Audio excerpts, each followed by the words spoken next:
Good morning, I'm Prarambha. Dahal. Let's begin with the main stories.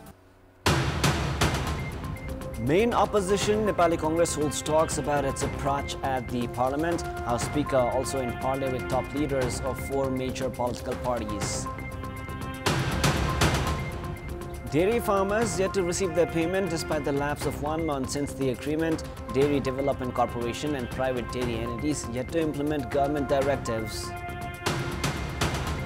The United Nations Atomic Watchdog warns of a new drone attack on Zaporizhzhia power plant has raised the risk of a major nuclear accident. Both Russia and Ukraine accuse each other of shelling the plant. And Liverpool squander the opportunity to return to the top of the English Premier League table after being held at a 2-2 draw by Manchester United. Chelsea also held at a 2-2 stalemate by Sheffield United. Ghode Jatra, or the horse racing day, is being observed in the Kathmandu Valley today. The day is marked on Chaitra Krishna Osi each year. Nepal Army personnel perform various equestrian skills and stunts on the occasion. Likewise, another event takes place at the adjacent city of Patan, where a horse is intoxicated and equally drunk person clad in traditional Newari attire rides it. The goddess Vadrakhali, known as Lumari Devi for the Newar community, is worshipped on this day. The festival is celebrated annually as per mythology, which relates the genesis of the festival after the death of a demon named Tundi. Legend has it that the demon who lived on a meadow which is now Tundikil used to instigate terror among the Kathmandu denizens. After his death, people rejoiced by dancing on his body by riding horses. It is a widely circulated belief that the parade of horses at Tundikil keeps the demon's spirits away. The faster the horses run, the better the Tundi's spirit is dispelled. The government has announced a public holiday in the Kathmandu Valley for Ghode Jatra today. Meeting of Nepali Congress officials and former office bearers has been held. Party President Sherbada Deva called the meeting of the officials and the former office bearers to discuss on the party's approach at tomorrow's meeting of the House of Representatives. Main opposition, Nepali Congress, has been protesting at the parliament regarding appointment of Rashtriya Swatantra Party chairperson Ravi Lamechhane as the Deputy Prime Minister and Minister for Home Affairs at a time when he has been drawn into controversies related to the fraud of cooperatives. Since the formation of the new government, Nepali Congress has been demanding investigation on Lamechhane. The party has remained firm in its demand of formation of a parliamentary committee. Congress has expedited discussions after the party began facing criticisms for obstructing the parliament and its proceedings. Meeting of the House of Representatives is slated for tomorrow. Meanwhile, Speaker Devraj Khimire is holding talks with the Prime Minister and senior leaders of 4 major parties regarding the demands raised at the parliament by main opposition Nepali Congress. Newly appointed Chief Minister of Gandaki Province, Khagaraj Adhikari, took the oath of office and secrecy. CPN-UML's parliamentary party leader of Gandaki Province, Adhikari, took the oath of office and secrecy in the presence of Province Governor Dilli Raj Watta. Along with Chief Minister Adhikari, Hari Bahadur Chumal and independent lawmaker Rajiv Gurung also took the oath of office and secrecy. Adhikari was appointed Chief Minister by the Province Governor as per Article 168, Sub-Article 2 of the Constitution after he received the support of 31 members of the Province Assembly, including 22 from CPN-UML, 8 from CPN-Maoist Center, along with the Speaker, and from independent member Rajiv Gurung, who had announced of quitting CPN Unified Socialist. Speaking after the oath of office and secrecy, Chief Minister Adhikari said that he was not in favor of fighting a case at the court and claimed that he would pass the floor test.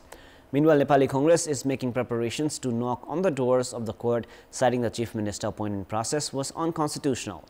Nepali Congress says it will file a case at the court as Adhikari was appointed Chief Minister with the support of the Speaker, who should have remained neutral. Meanwhile, Speaker of Gandaki Province Assembly, Krishna Prasad Dahal, has stated that he would decide on who to support when the vote of confidence takes place.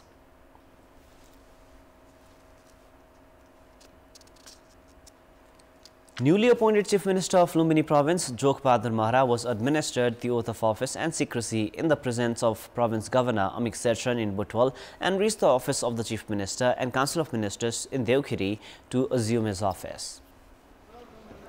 Mahra was appointed the Chief Minister last Friday. At the recommendation of Chief Minister, Mahra Governor Serchan appointed 3 ministers and administered their oath. Chetnarayan Acharya from CPN-UML, Dipendra Poonsijal from CPN-Maoist Center, and Janata Samajwadi Party's Bandari Lal Ahir were appointed ministers and have taken the oath of office and secrecy today. Chief Minister Maura is making preparations to expand the cabinet only after taking the vote of confidence. Maura has the support of CPN-UML, CPN-Maoist Center, Janata Samajwadi Party, Loktantrik Samajwadi Party, Nagarik Unmukti Party, and an independent member of the Province Assembly. Meanwhile, the process of forming a new government in Sudar Paschim Province is likely to be complicated as dispute within Nepal, in fact Nagarik Unmukti Party, has not been resolved.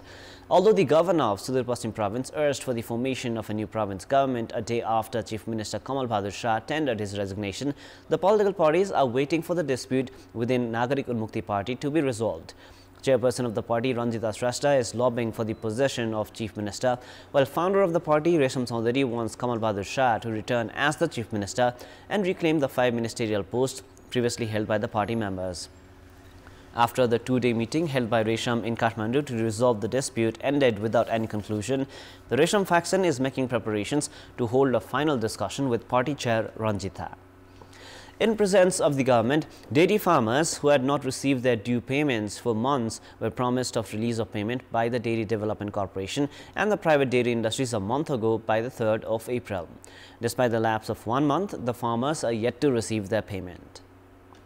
Dairy farmers who had not received their payments declared milk holiday and sought help from the district administrations. After farmers of most districts were agitated, Office of the Prime Minister and the Council of Ministers directed the Ministry of Agriculture for immediate release of the payment. Following directive of the Prime Minister, the DDC, private dairy and the farmers agreed for payment before 3rd April at the Ministry of Agriculture on 2nd March. Now, despite the agreement, the farmers have yet to receive their payment. Government-owned DDC is yet to release payment exceeding 1.5 billion rupees. The government has released 300 million rupees to the DDC, which has not reached the farmers because of procedural delays. The private dairy industries have also yet to release 2 billion rupees in due payments to the farmers. The private sector has hesitated in releasing the payment, citing drop in demand of dairy products. Even the Supreme Court has ordered for payment to the farmers. However, the government directive and the court order have yet to be implemented.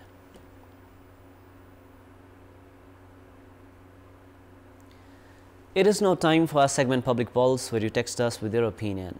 Public Pulse.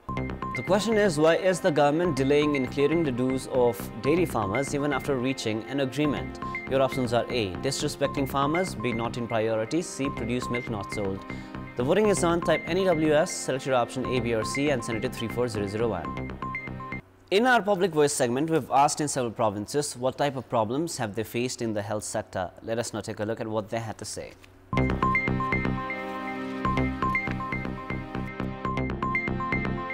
सरकारले लगानी गरेको छ त्यो लगानी तद अनुरूप यो उसमा विभिन्न स्वास्थ्य चौकीहरुमा जनताले त्यसको लाभहरु प्राप्त गर्न पाइरहेका छैनन्। दरबन्दीमा कार्यरत डाक्टर साहबहरुलाई पनि पाउन हामीले सकिरहेका छैनौं। मान्छे टाढाबाट आएका हुन्छन्, कयौं बेखर्ची पनि हुन्छन्।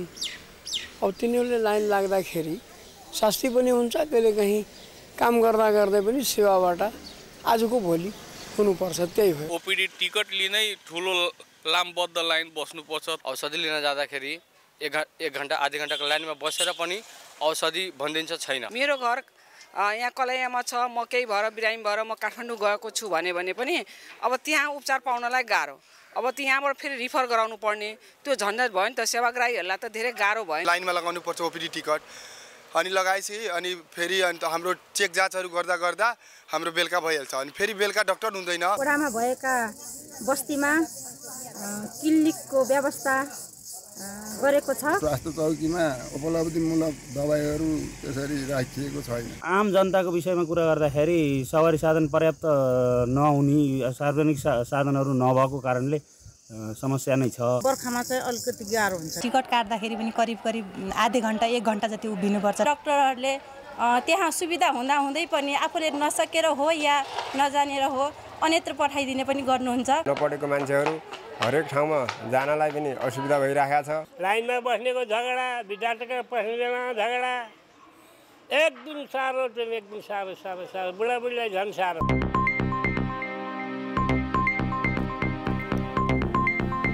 And now before we wrap up, here's a look into the top stories one more time. Main opposition Nepali Congress holds talks about its approach at the parliament. House Speaker also in parley with top leaders of 4 major parties. Dairy farmers yet to receive their payment despite the lapse of 1 month since the agreement. Dairy Development Corporation and private dairy entities yet to implement government directives. The United Nations Atomic Watchdog warns a new drone attack on Zaporizhzhia power plant has raised the risk of a major nuclear accident. Both Russia and Ukraine accuse each other of sharing the plant. And Liverpool squandered the opportunity to return to the top of the English Premier League table after being held at a 2-2 draw by Manchester United. Chelsea also held at a 2-2 stalemate by Sheffield United. That is all for the moment. Our next English bulletin is at 6 p.m. Thank you for staying with us. Have a beautiful day ahead.